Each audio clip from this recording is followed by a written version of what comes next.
Arthur, please go ahead. Okay, and my question is about the balance between the intellect and intuition over incarnations.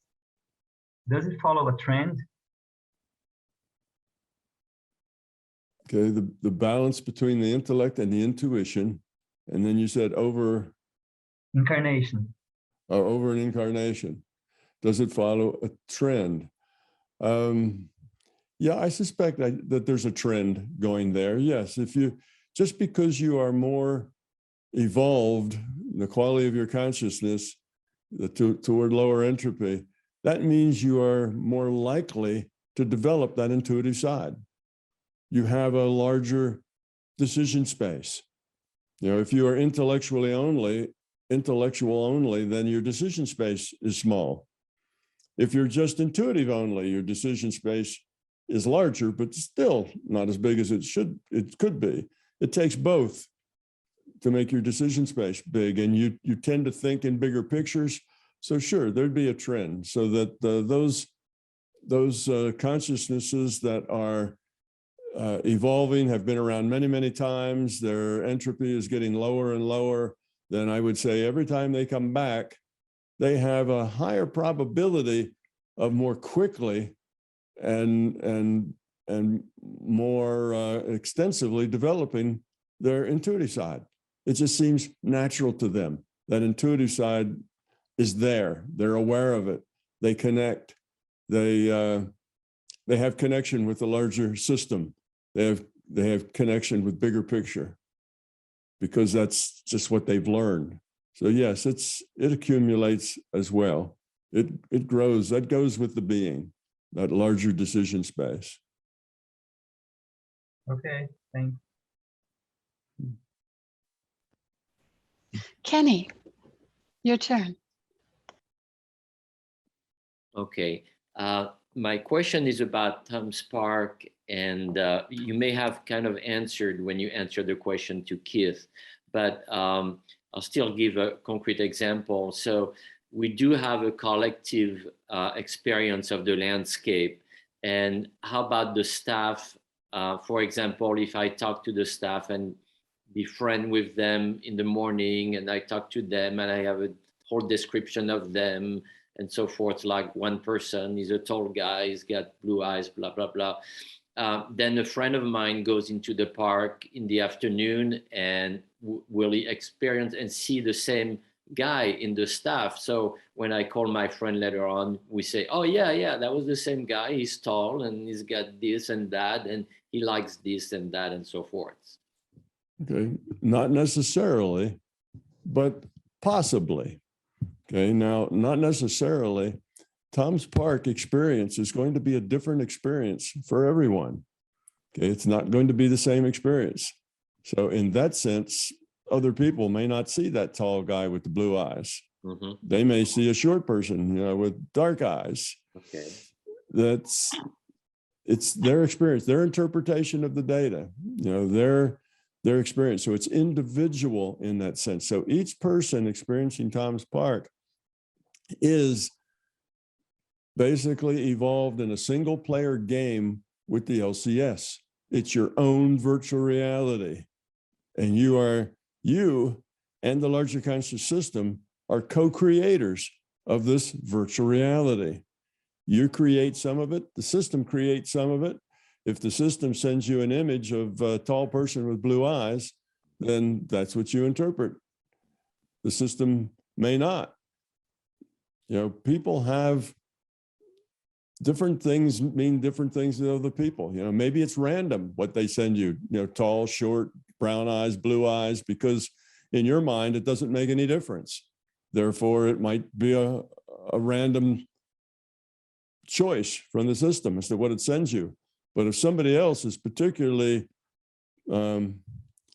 partial, or the opposite of partial, doesn't like tall people with blue eyes, then that may be sent to them anyway, just to give them a learning point to deal with that bias. Or it may be avoided, just not to trigger that bias until they get more solid on their feet within Tom Spark. So it is an individual game.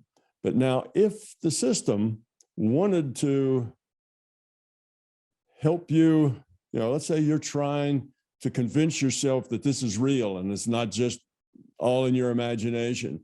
And because of that, the system may give a friend of yours the very same person, the very same data describing that tall guy with the blonde eyes, just so you and your friend can say, oh yeah, I met that guy, right? His name was George, right? Yeah, George, right. You see, now what that does is give you a deeper appreciation for the reality, for the realness of it. And if what you need is that deeper appreciation for the realness of it, then the system will do that sort of thing. So it may do that between you and 3 or 4 friends. You may all see the same people.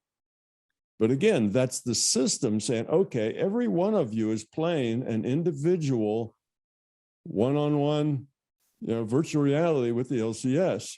But the LCS can make connections between you with things. You may even see each other. You and your friend may meet in that park and you may interact with them. But it's just something the system does if it thinks that's valuable to your growth, maybe necessary to your growth. Or if it's not necessary to your growth, then it probably doesn't do it because it's a little extra work for the system. It's got a little more it has to track.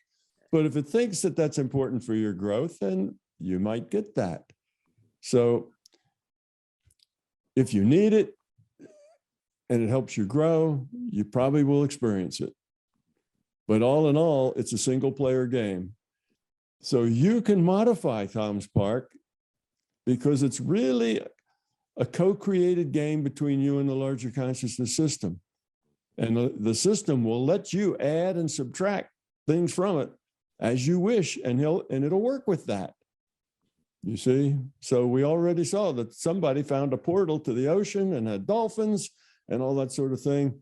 I didn't put that in there, but it's perfectly good that they put that in there. That's their park. So their Tom's Park is going to be a little different than your Tom's Park. It's all going to be custom fit to you and your needs and your mind and how you think. It's all to optimize your own growth. So it's a little bit like you and Dennis when you went out and you decided to stay together, and then the LCS rendered you something very similar. Yes. Yeah. So in our data streams, we got things, we carried on conversations with each other, but the system just supported that. Right. And it supported that because it was valuable to Dennis and I. Actually, it was more valuable to me than it was to Dennis. That was a big aha for me. For Dennis, it was just another weird day out at the lab. He didn't have the same reaction I did to it, but it was a big learning point for me. So the system supported it. The system probably gave Bob that idea. Why don't you send them out and have them stay together? Just so that it could do that, just so that I would have that learning point. Right. Yeah. Thank you, Tom. So yeah, I could plan with a friend and we'll see if it works or not. Yes. Plan ahead. Okay. Exactly. Yeah, that's great. Thanks, Tom. Mm-hmm. Hello, Kim. Go ahead, please. Hi. Hi, everyone. So my question is regarding, I'm very confused for some reason about the psi uncertainty principle. In your book, so if you're having like psi experiences, I had a very strange superpower once and I lost it because I told somebody about it. But it says, as soon as there are outside observers to report and measure the miracles, in other words, it reduces the uncertainty about reported violations of the traditional PMR physics, the miracles diminish. And insiders cannot be trusted to be objective and therefore cannot be believed. I don't know why I'm having a hard time understanding why that limitation is there. Okay. The psi uncertainty principle basically says that lots of unusual things can happen if there's enough uncertainty to support them. Okay, so all sorts of miracles can happen as long as there's some plausible deniability that that might have happened anyway. So let's say somebody's a stage 4 cancer. They've got cancers all through their body. They're given 3 months to live. And the next day they go into the oncologist, they don't have any cancer anymore. Okay, well, that's probably a miracle in the sense that of all the people that have stage 4 cancer, not many of them survive. That's almost always fatal. So this is a really strange thing, but it's within the uncertainty because the body is so complicated and we understand it so poorly that, yeah, well, could happen, does happen, just for some reason, the immune system just got up and rejected the cancer. So we can justify it. That's the plausible deniability. So the system doesn't want to create logical inconsistencies inside the system. It wants to make this virtual reality just as credible and believable as it can. So it doesn't like things that just defy, possibilities. So that's why there has to be plausible deniability. So that's what the psi uncertainty principle says. As long as there's enough uncertainty, all sorts of psi can happen. Once you take that uncertainty away by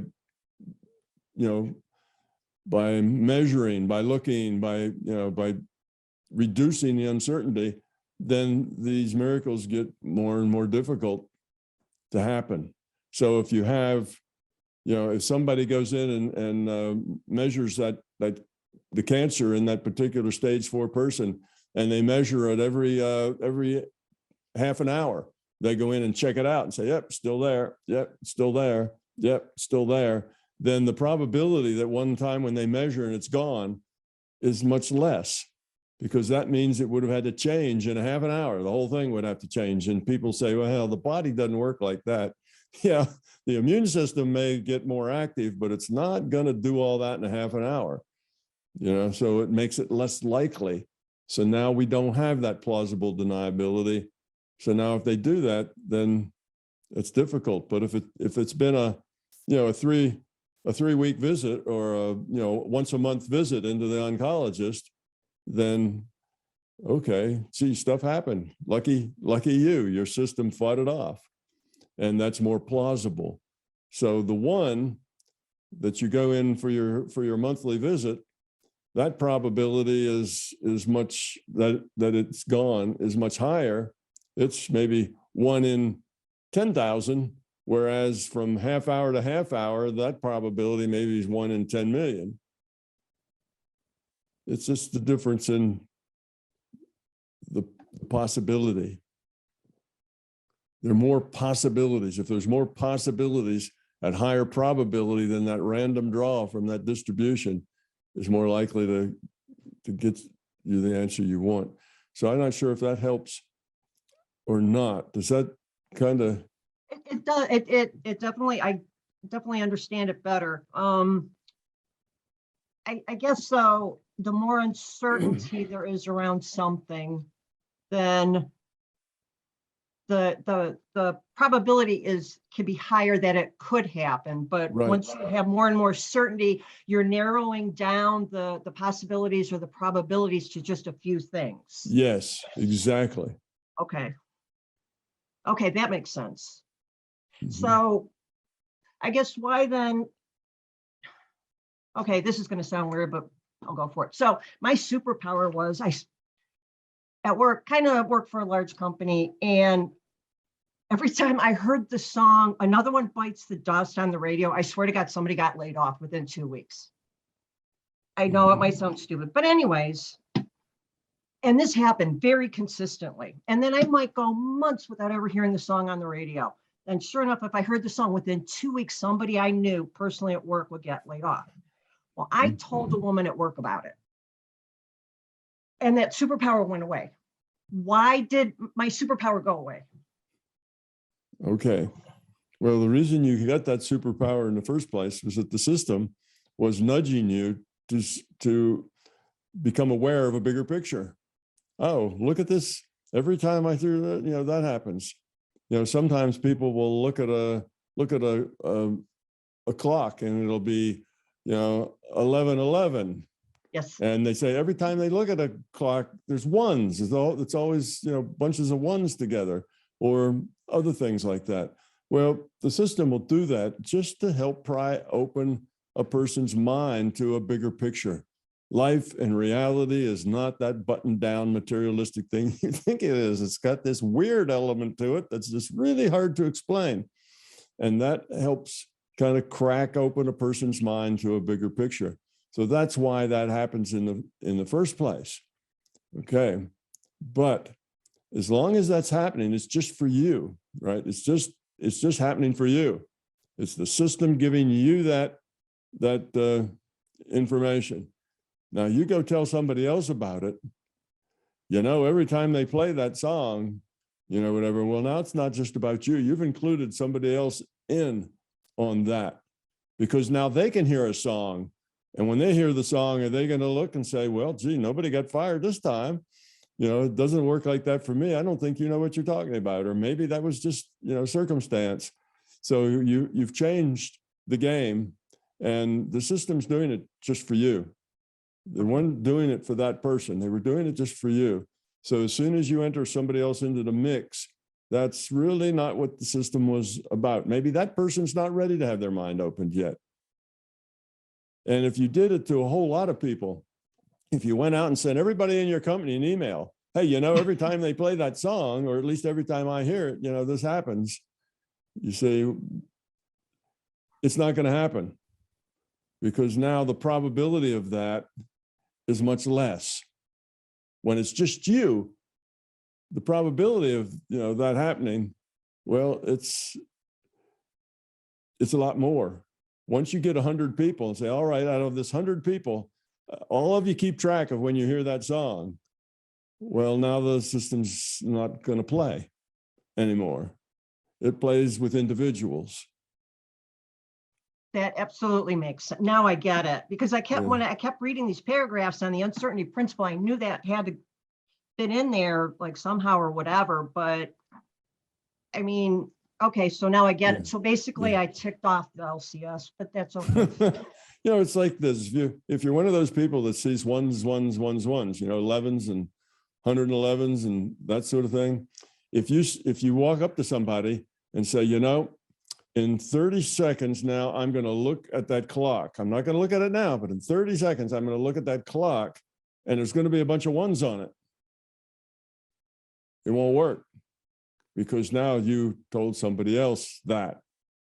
And now 30 seconds, you look at the clock, there's not going to be any ones on there at all. You see, it's something that goes on inside your head. It's something between you and the system. And it's not to share in a sense.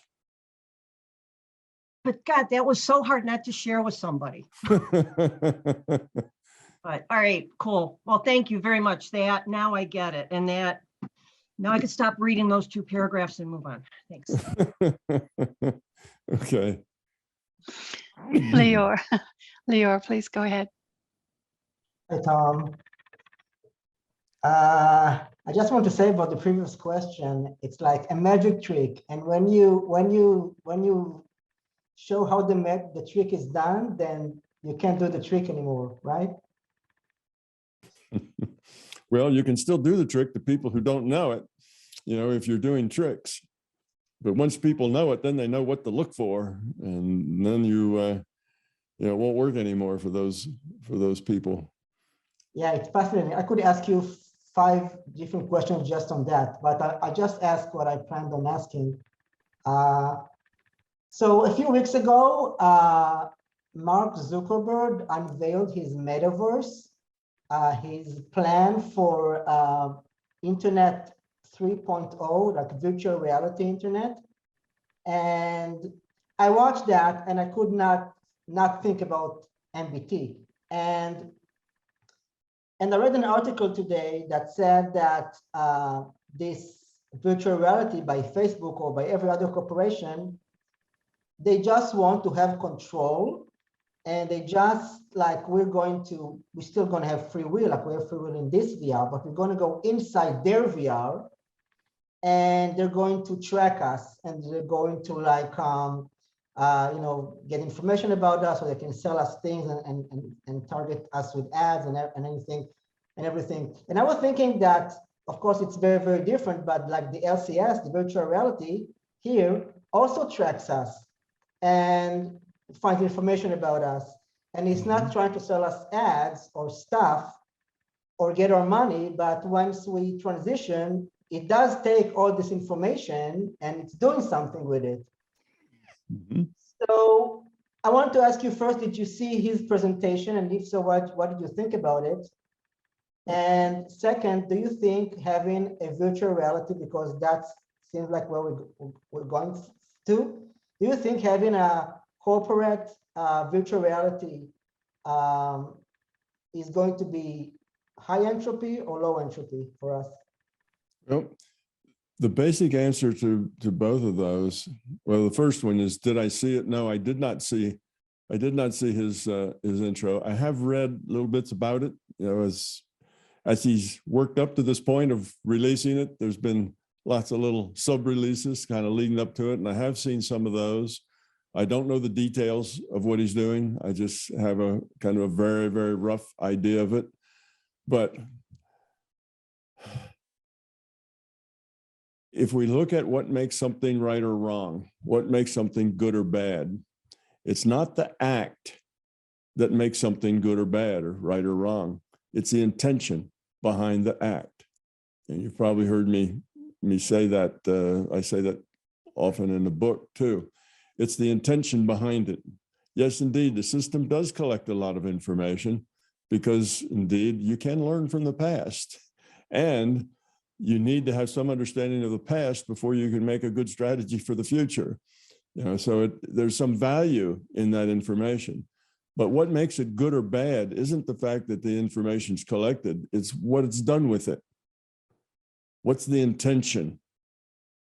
So if information's being collected on you so that people can market you, so that people convince you to spend money, so people can make transfer from your bank account to their bank account, and it's all about tricking money out of your account into their account, then that's not a good reason. That's a high entropy reason. Manipulation, in order to use other people for your own benefit, to manipulate people to do things that otherwise they wouldn't do for your benefit, not for everybody's benefit, but just for your benefit, for the benefit of your company. So in any case, that's what makes things right or wrong, not just the collecting of information. Collecting of information is benign.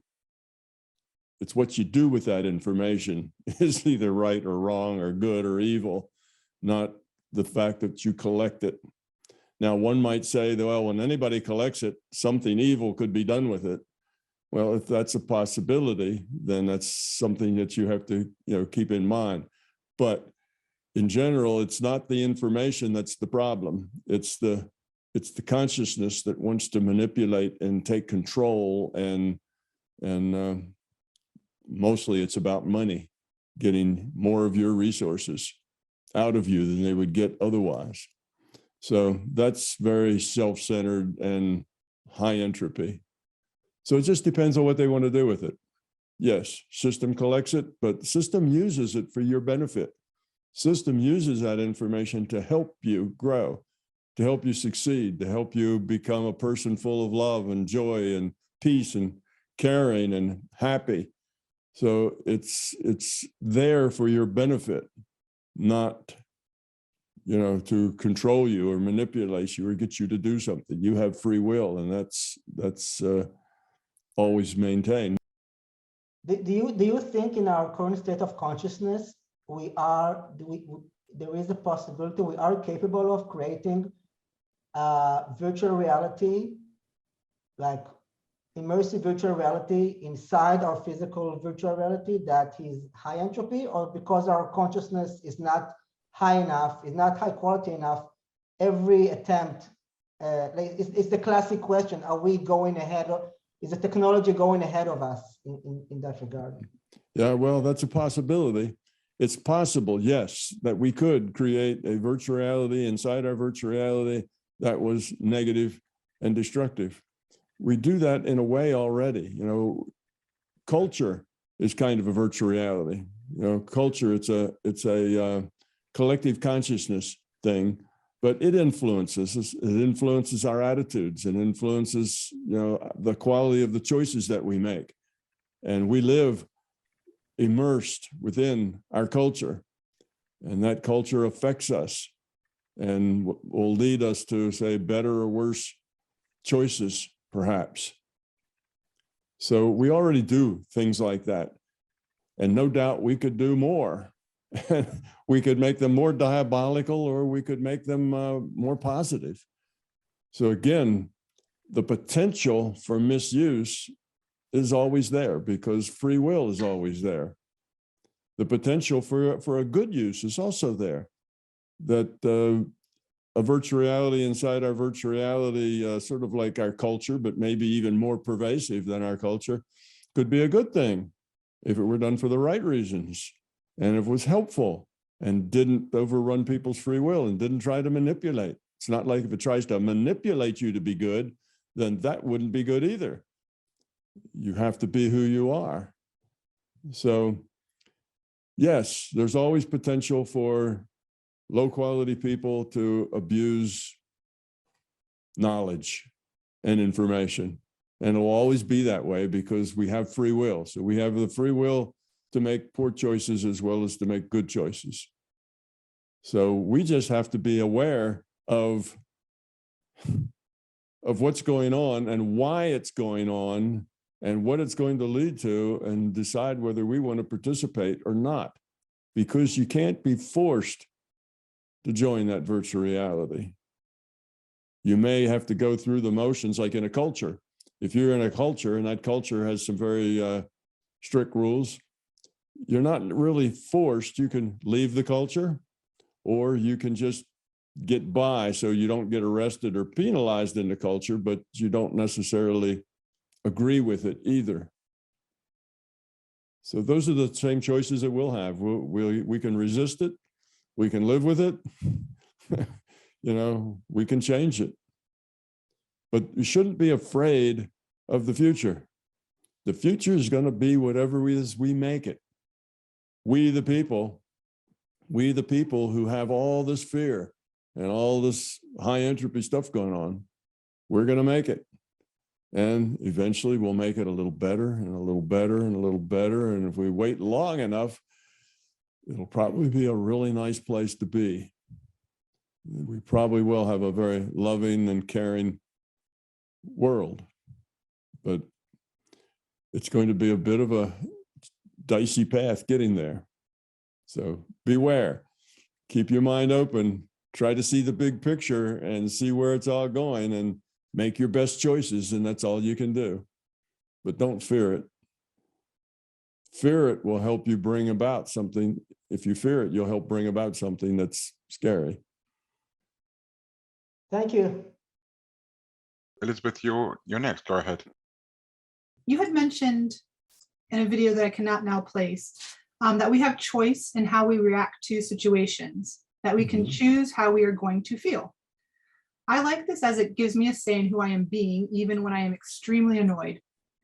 My question is about people with mental differences. For example, those with diagnoses of manic depression and so forth. For those living more on the extreme ends of emotion and feeling. Someone very close to me who deals with these kinds of mental differences was encouraged by your words.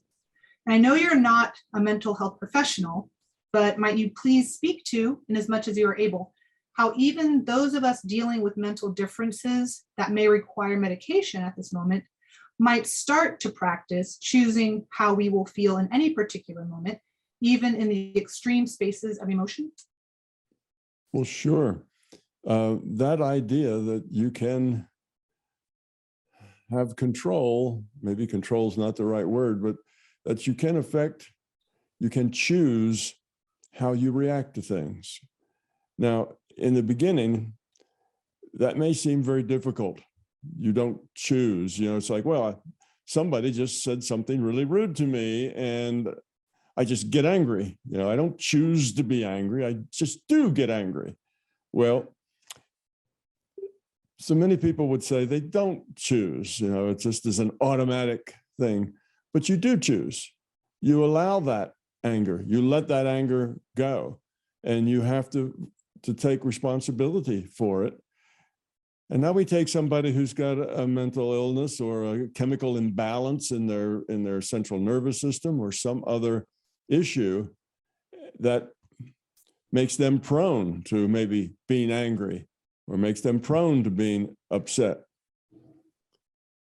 You can still do something about it. You can still become aware of it.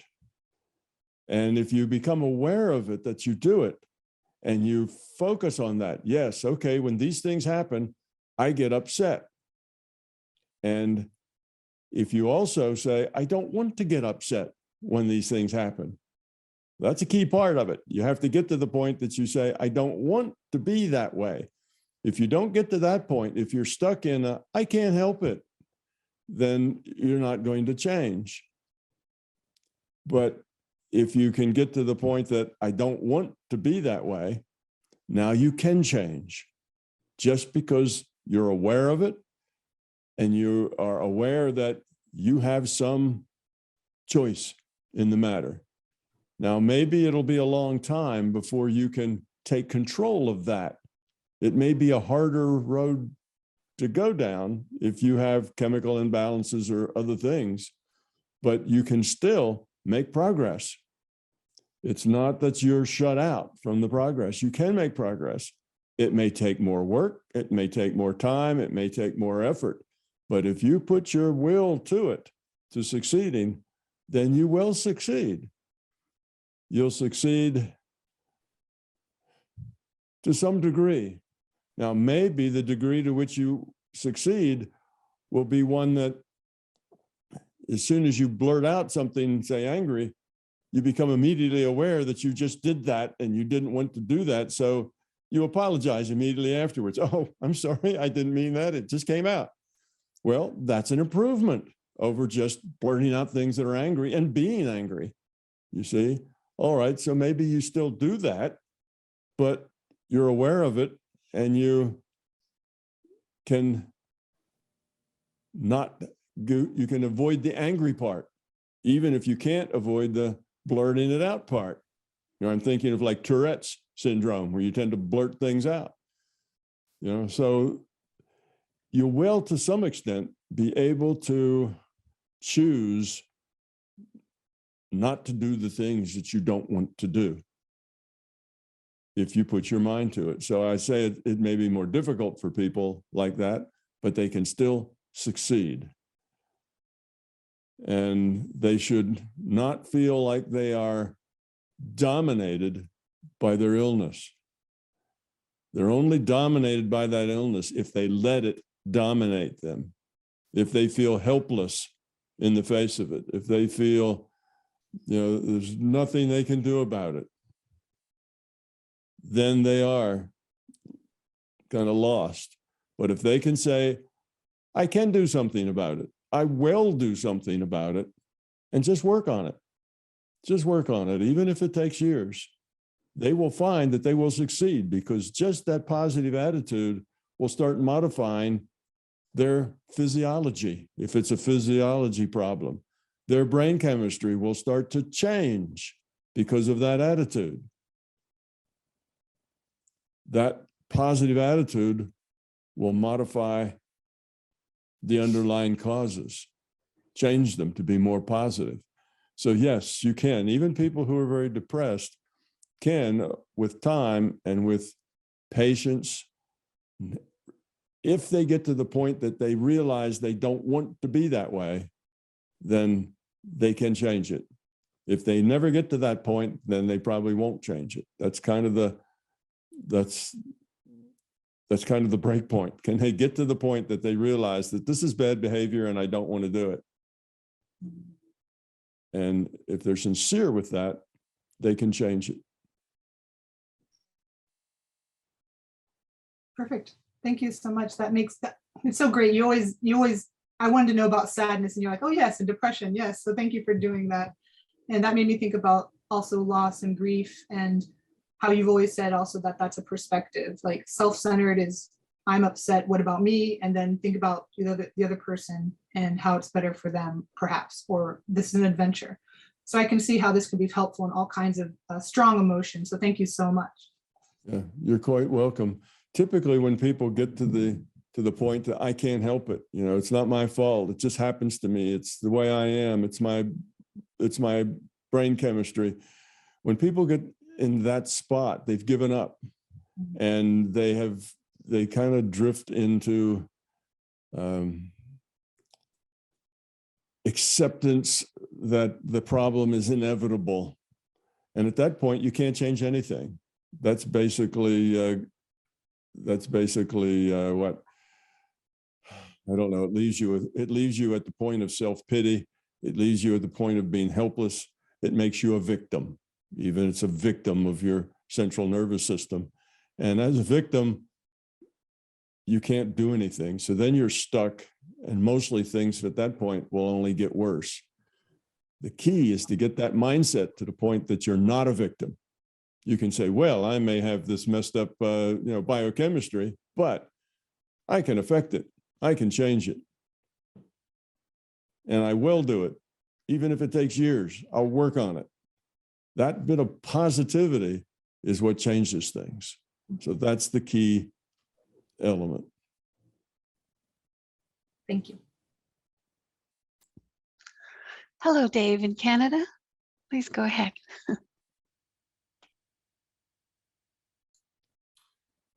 Hello, Tom. Hello, David. I've been following my big toe videos and discussions and events for over 10 years now. And one topic that I have not seen a lot of discussion or has to do with the operations and management structure and process of the LCS.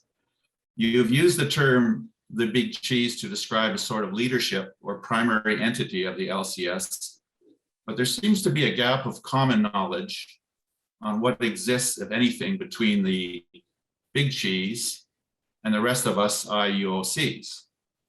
I'd like to learn more about this topic, including elements such as, is there a vice cheese, various cheese ministers, managers, supervisors, etc.? And are these roles performed by run-of-the-mill IUOCs like us, or do you have to be something else, perhaps an IUOC Pro or an IUOC version 13 model? How are the operational and management decisions implemented by whoever these middle people are? Is there an organization type chart of the LCS? Is that you ever seen an org chart? And finally, is the LCS currently accepting resumes for the position of manager of the delete button? Oh, really? Yes, I suspect most of us at one time had a desire to own a delete button, right?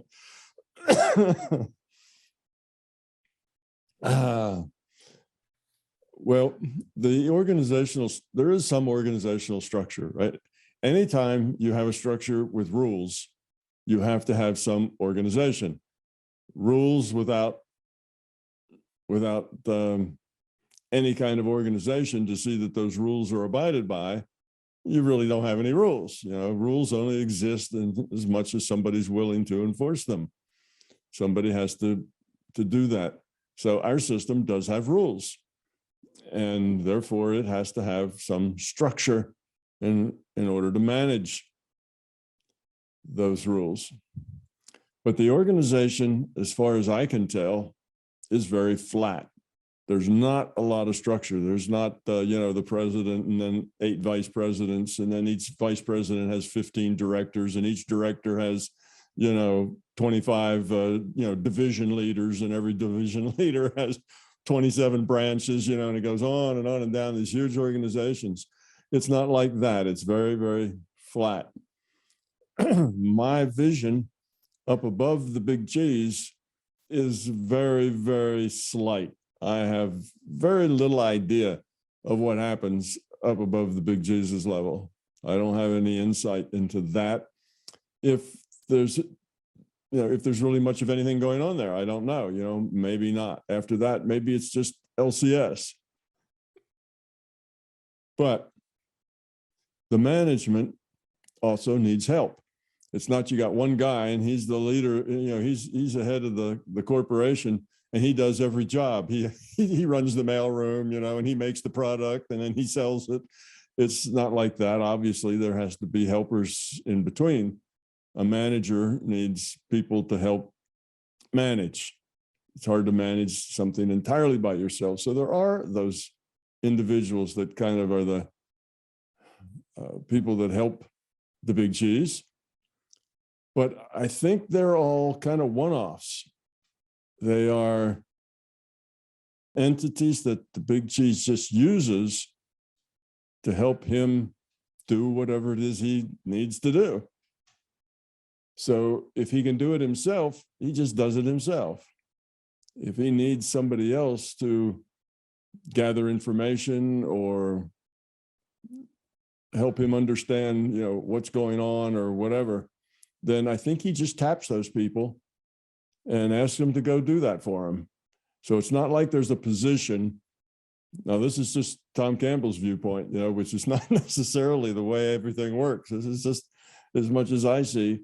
So I think if the system had a need for somebody to be helpful to the, if the cheese had a need for somebody to be helpful, he would just find that person that he thought could do it and he'd give them that assignment.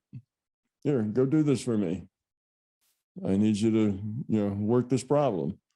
And he obviously would just give that to somebody who he thought was able to do that. And if he had something else needed to be done, he'd pick somebody else to do it. So it's not like he has one or two people and they do everything. It's like he just interacts with those that he thinks can help him in any particular time. But mostly, the system is pretty self-sufficient. It doesn't need a lot of layers. It's a very, very flat organization. I don't see many layers at all.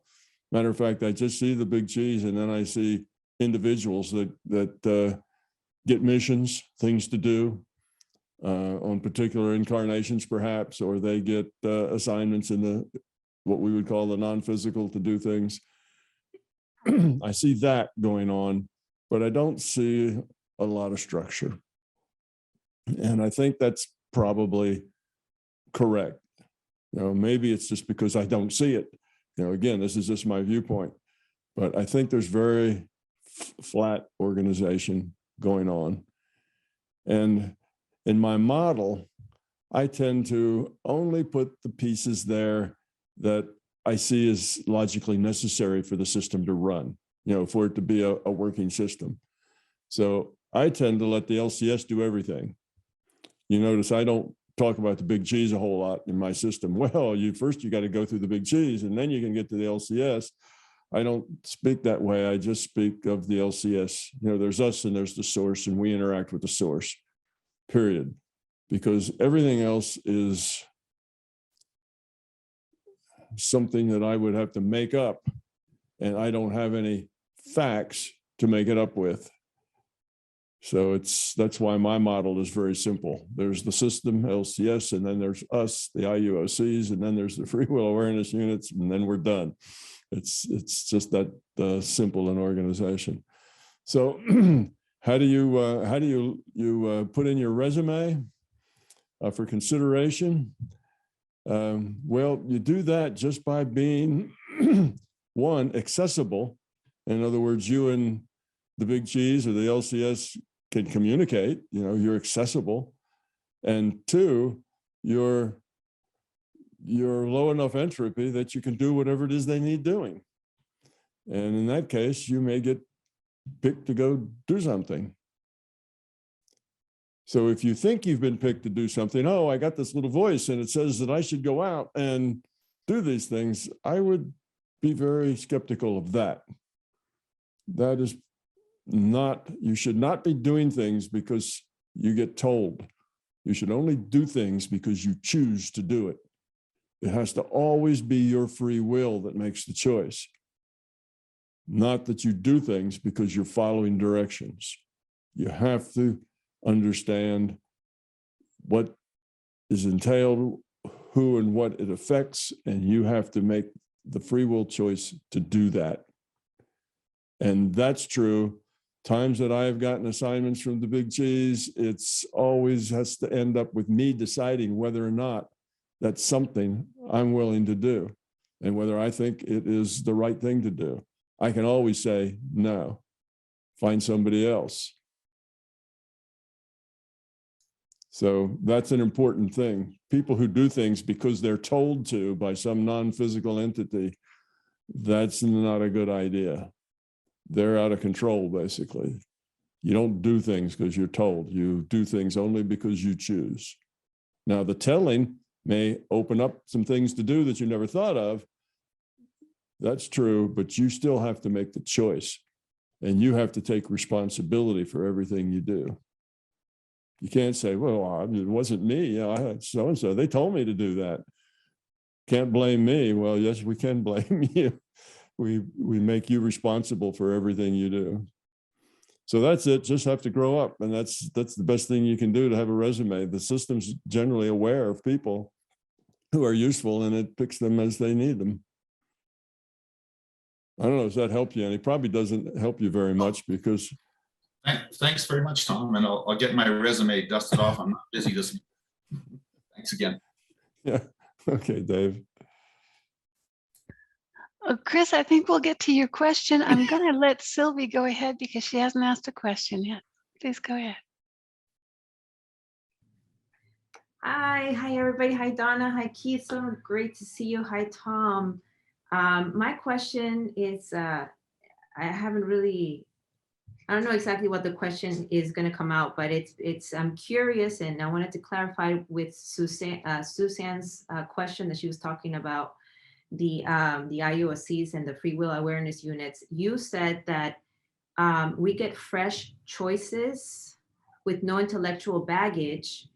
How does that work with fear? So for example, okay, so we get this avatar, this character, this storyline narrative, and we're supposed to have fresh choices with no intellectual baggage. So does that mean that the fears that we have in this particular life or data stream is coming from this very experience? In other words, in the accumulation of the IUOCs, let's just say I'm seeing it as lives being different hard drives, right? Do we not get access to all of that fear to work out in this life, or and do we develop those fears then? If we started with a clean slate, do we develop the fears as adults that we have in our childhood? Okay, well, when you partition off a piece of the IUOC, you partition off its quality. And you might say that its quality would be a propensity for fear, a propensity to act out of fear. Okay, that would be a representation of its quality. How low entropy is it? So the entity that the free will awareness unit comes away with the level of quality earned by that IUOC up to that time. So it does have a certain propensity to be fearful, a certain propensity to be loving and caring, a certain propensity to, have beliefs. So that's part of its quality. Now it gets here and it has experiences. If it has a propensity to be fearful, well, it finds all sorts of things to be fearful about. You see, it tends to be more self-focused. Fear is about you. So yes, you can, a person who's very fearful probably was fearful, in a previous lifetime, probably. But now how those fears manifest, because you had a fear of, I don't know what, of a thing, say a phobia of some sort, you were afraid of heights. That won't necessarily come over as another fear of heights. It'll just be a propensity for fear. And if it turns out that standing very high in the air is something that fear latches onto, well, now you'll have a fear of heights. But if instead it's a fear of creepy crawly things, spiders or snakes or who knows what, then your fear will manifest as that. So you see how exactly your fear, what it grabs hold of to focus on is basically based on the experiences here. Not that you were afraid of snakes in your last life and now you're still afraid of snakes. You come in this time with a propensity for fear, and maybe even fear of something that will get you. Maybe it's that kind of a fear.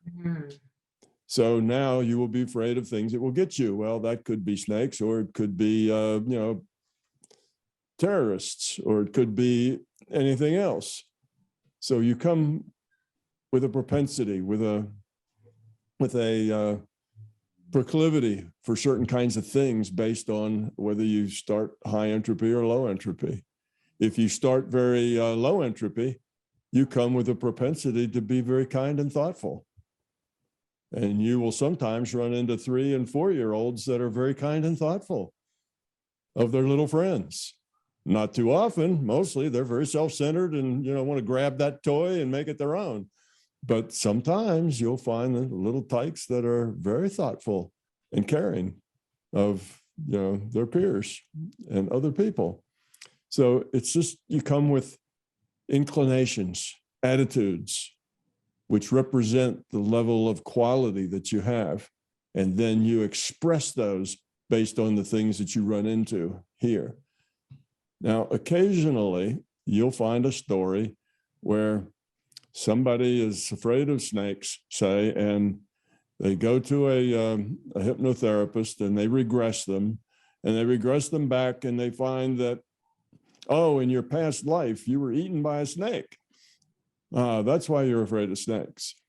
And sure enough, that person, after that, they'll feel much better and they won't fear snakes quite so much because they realize that it's just something that happened in some other lifetime. So I don't really need to carry that baggage around anymore. So they tend to let it go. Now, does that mean that you can take a fear of snakes and bring it across to the next lifetime? Not necessarily. Not necessarily. Almost anything's possible if dealing with the fear of snakes is something that really is something you've been working on for a long time. Maybe you would bring that across specifically just to do it again because you really want to beat that one. Who knows? Almost anything's possible. But in general, it doesn't work that way. You don't move specific fears through to the next incarnation. You just have a general propensity for fear based on your entropy level, and that will develop into fear of whatever. It's hard to say. That just depends on your experience, the people around you. We often take on the fears of the people who raised us, fears of our parents and adults around us. If they're afraid of the water and have never learned to swim, and anytime you get near the water, they're very fearful, well, then you'll tend to be afraid of the water too. We take on the fears of the people around us. That's part of our collective consciousness of those people around us.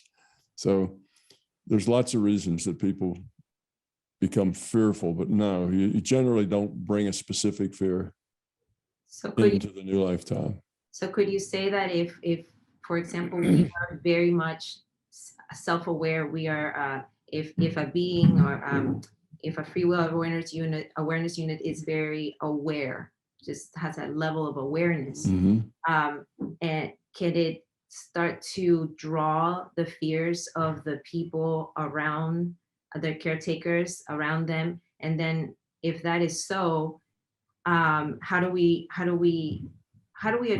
manage that so that they can just not carry the fears of others rather than just their own that they need to work on in that life?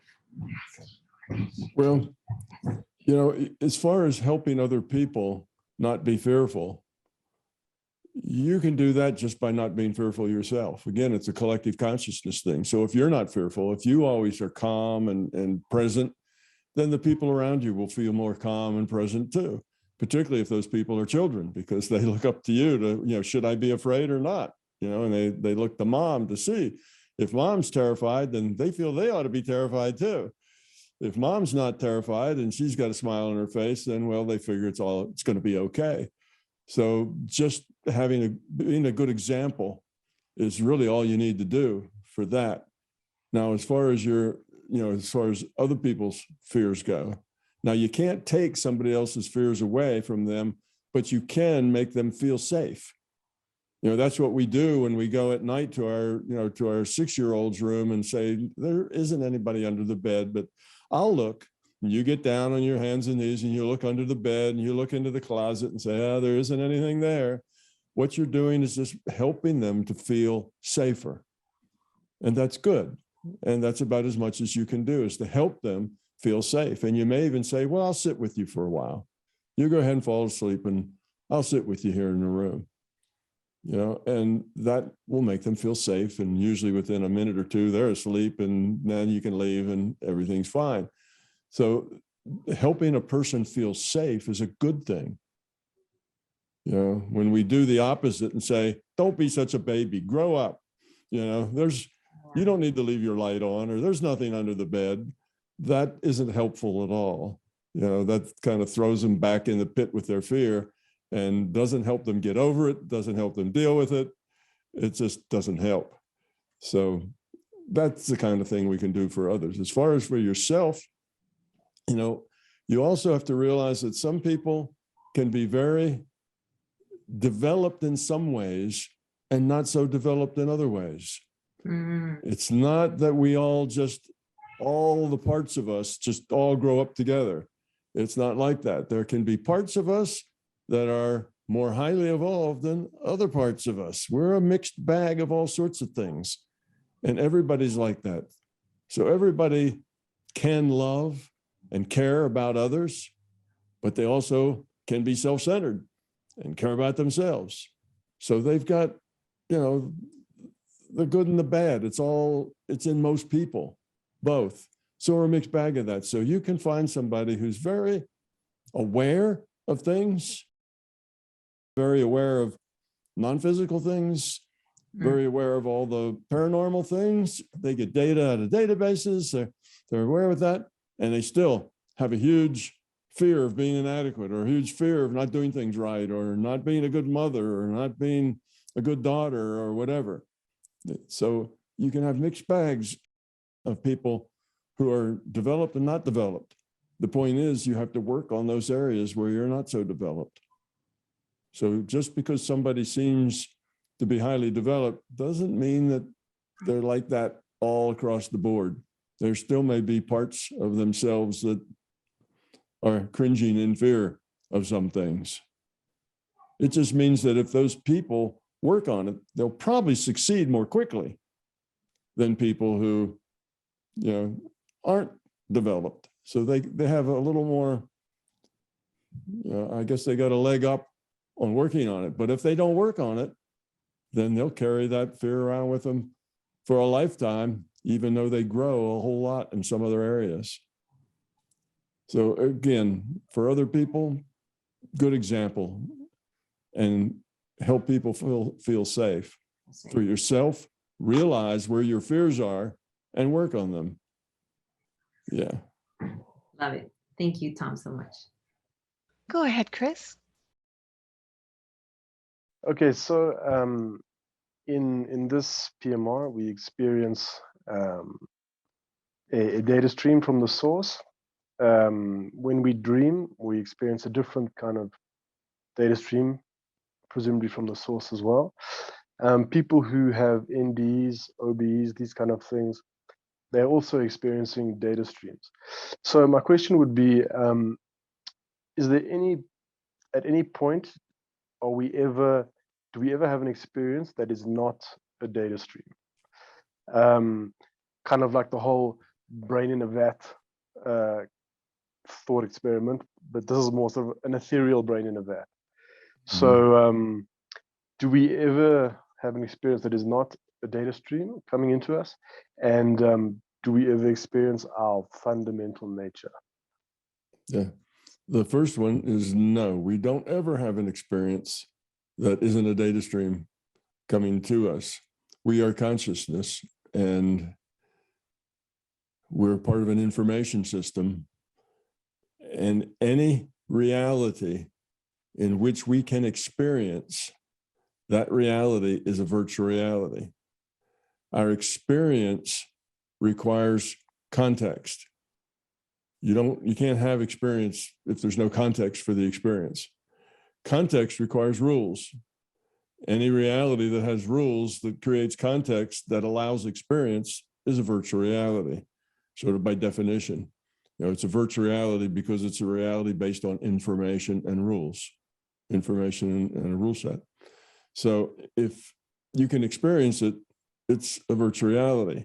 Now, we can have no experience.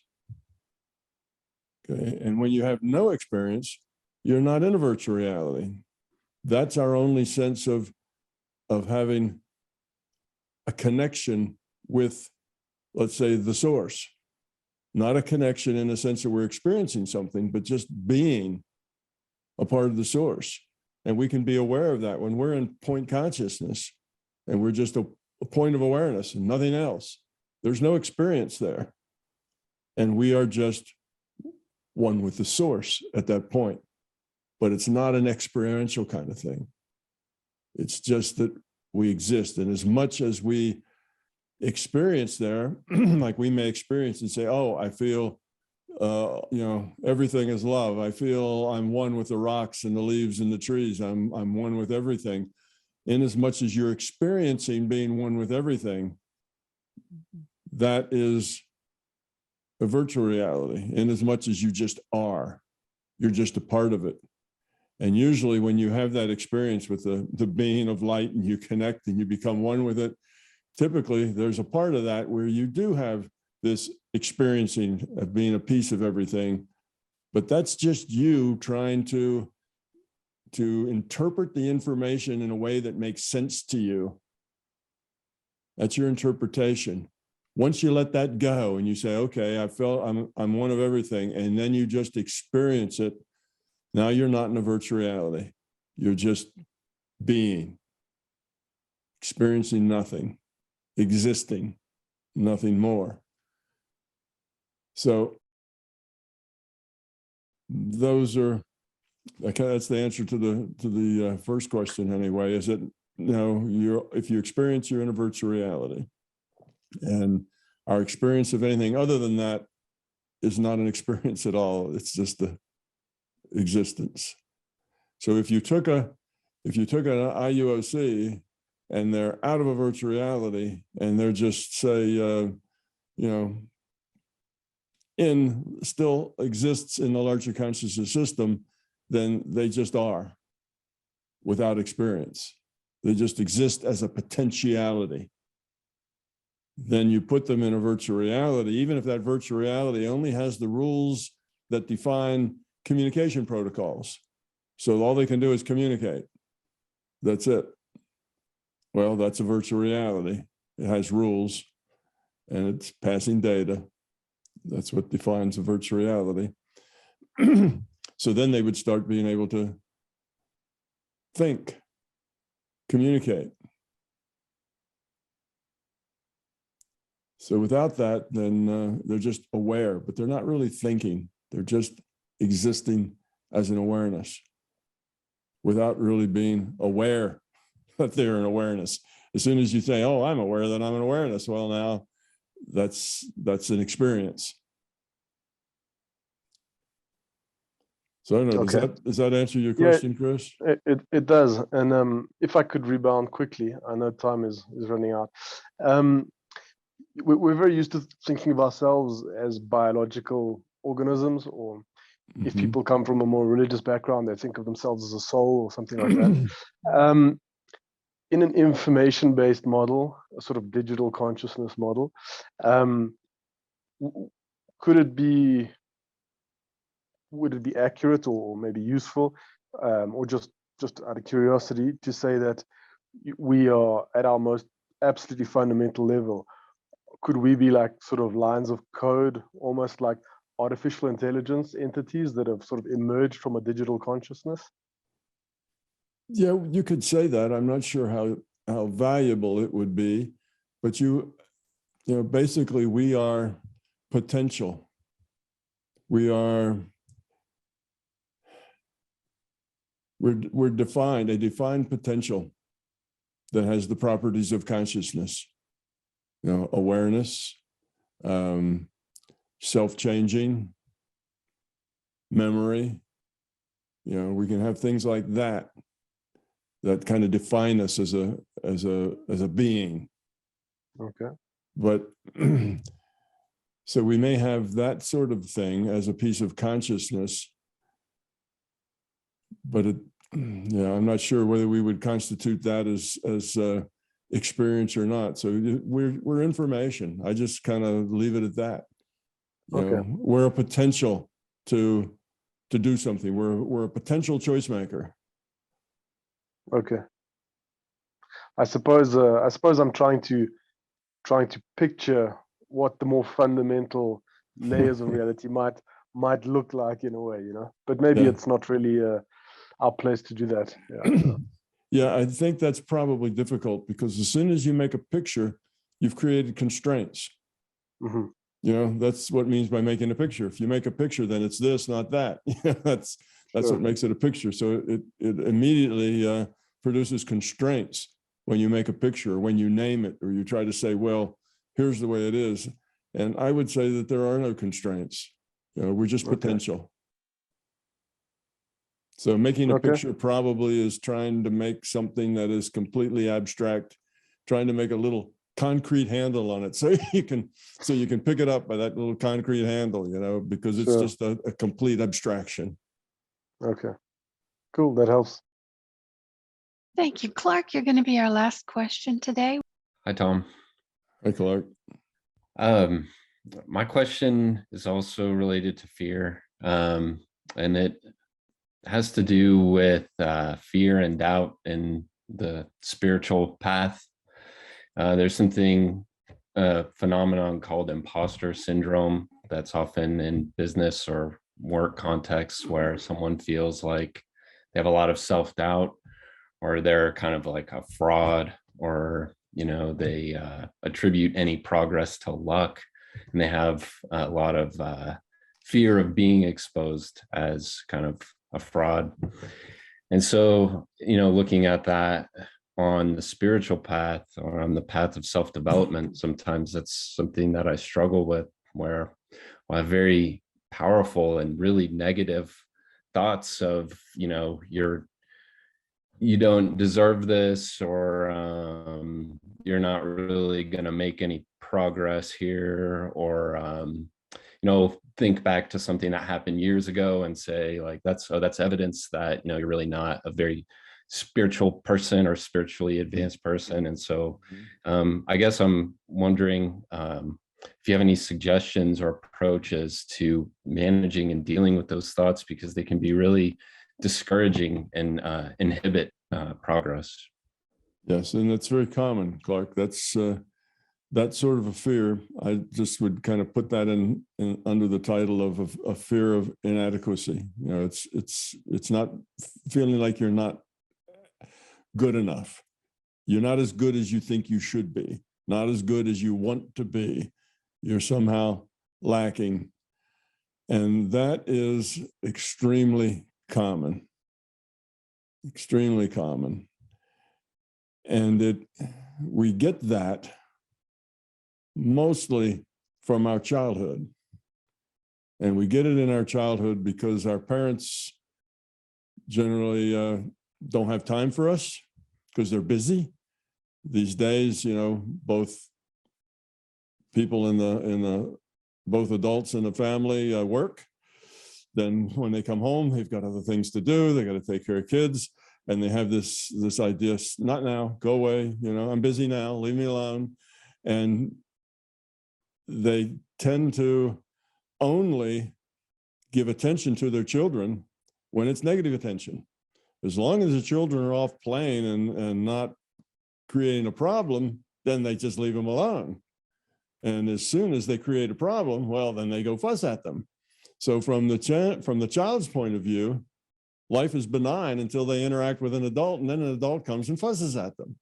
So the adults are always telling them, you're not doing it right. You're not doing it good. You're too loud. You're too this. You're too that. You know, you need to go to bed now. You need to do this. So parents are always finding fault with their children. And from a child's viewpoint, that's like 80% of their interaction with the adult is the adult telling them that they're wrong. Well, in a busy household, that's life, right? Mom and dad come home from work, and then they have dinner to make and dishes to wash and things to do, and they have children running around that want their attention. They got dogs to feed and cats to put out, and it never ends, right up into the time that everybody crashes, and then it starts again the next day. So that has helped us create a whole bunch of people who have this sense of being wrong, not being good enough, not being as good as they should be. Because when children get that negativity from their parents, they internalize it as not being good enough, not doing it right. They don't think, oh man, my parents are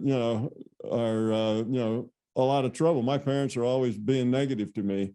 They don't think of that. They think that I'm wrong. I'm not doing the things that I should be doing. So we tend to do that to our kids, and our kids feel this way. And of course, they grow up and now they're 50 or 60 or 70, and they still feel inadequate. And it's a very common problem. And, you talk about people who have this syndrome of being the imposter. Well, those are the ones that basically accept that feeling. They realize it and accept it and internalize it.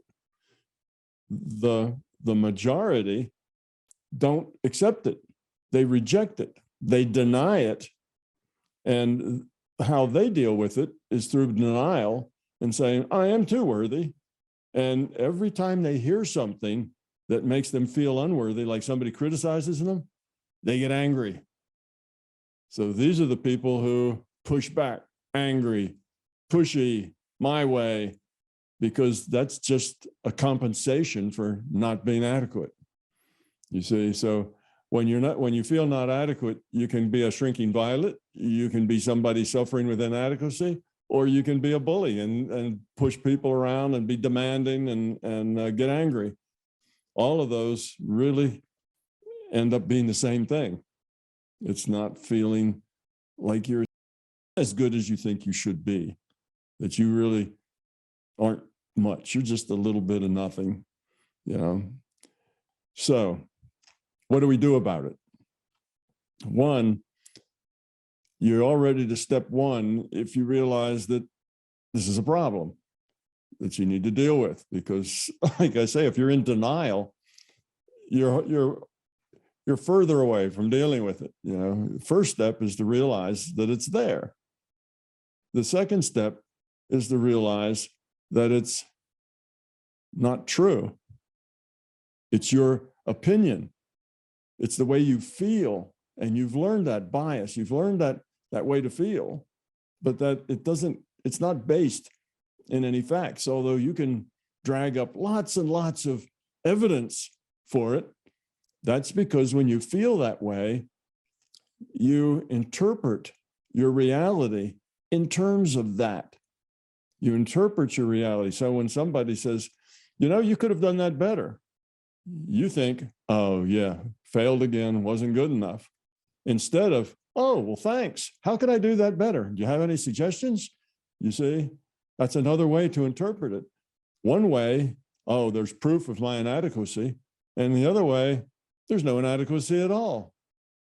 And you're open to doing things better. So you go through life creating what you fear. So you constantly interpret things as proof that you're inadequate instead of interpreting things differently.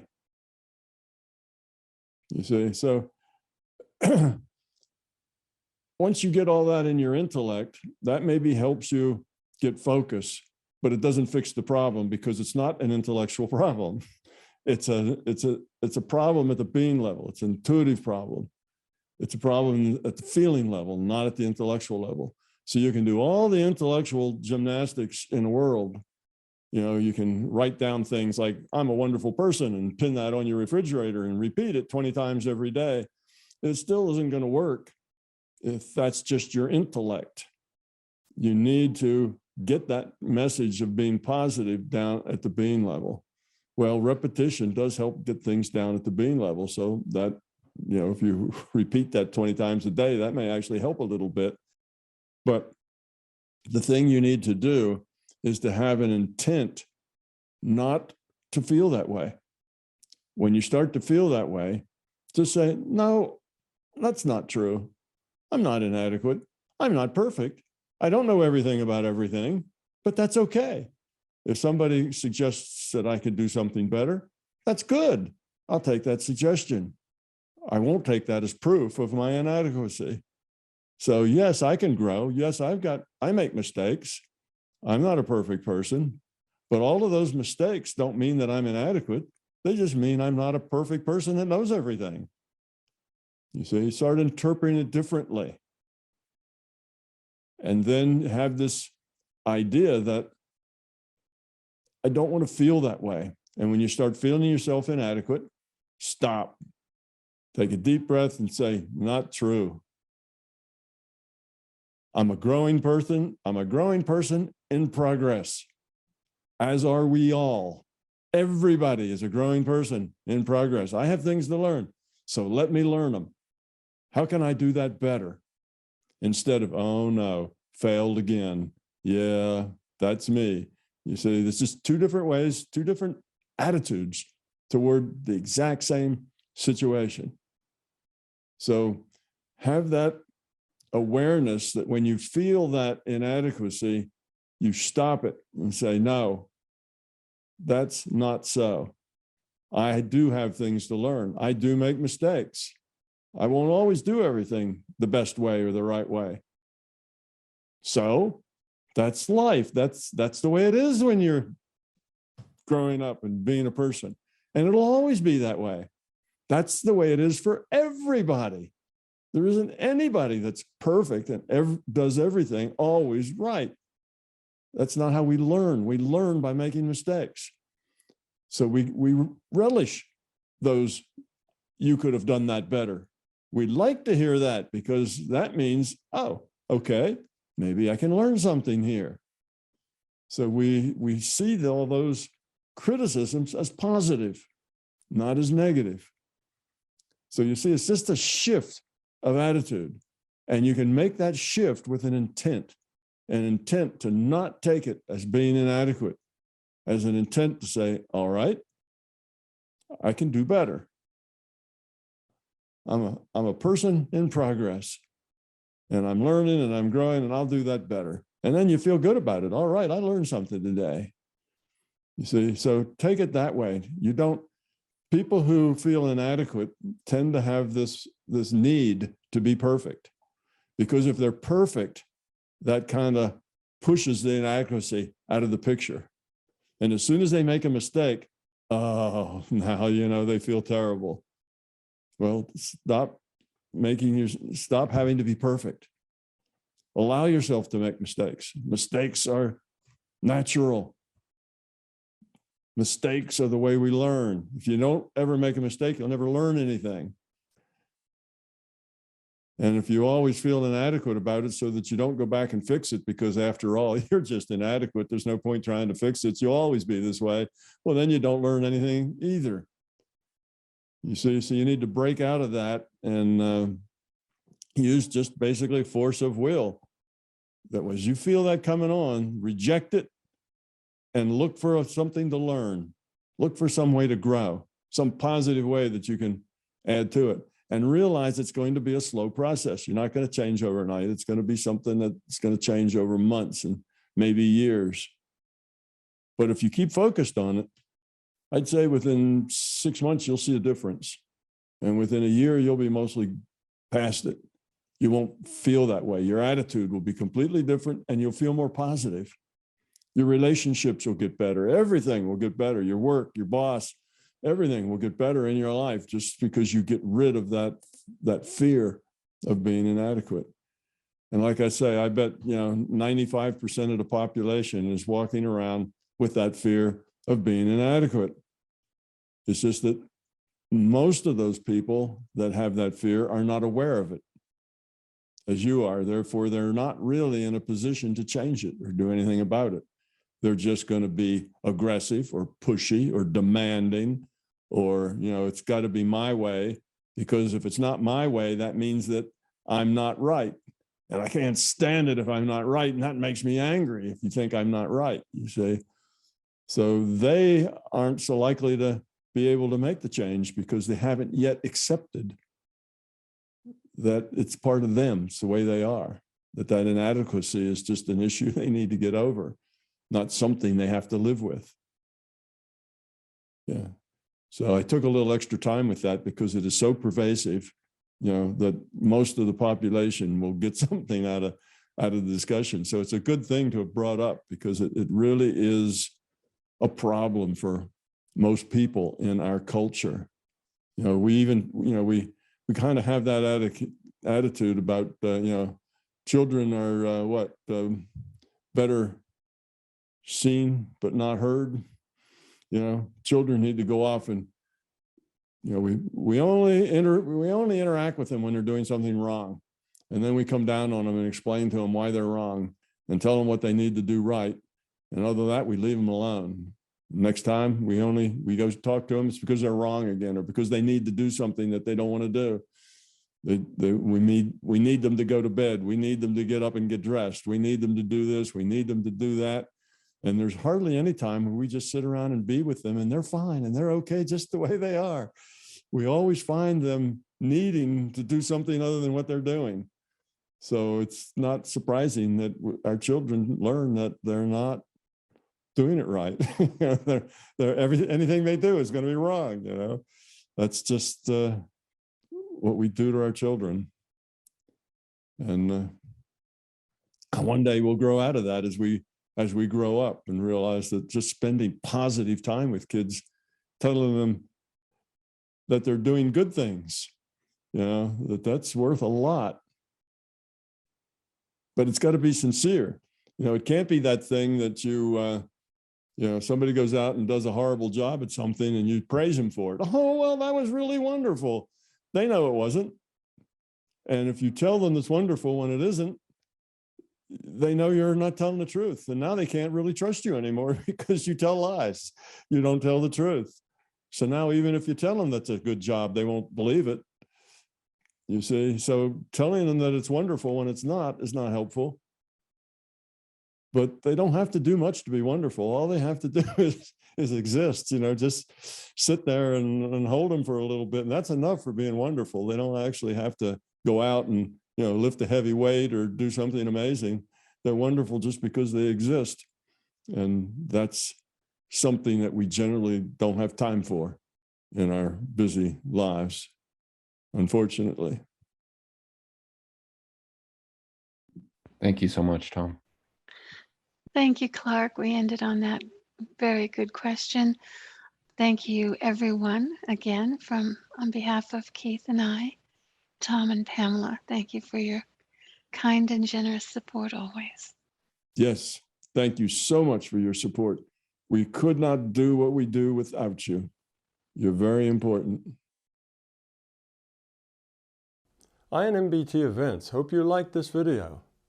We now have well over 1,000 hours of free video on this user-friendly, ad-free YouTube channel.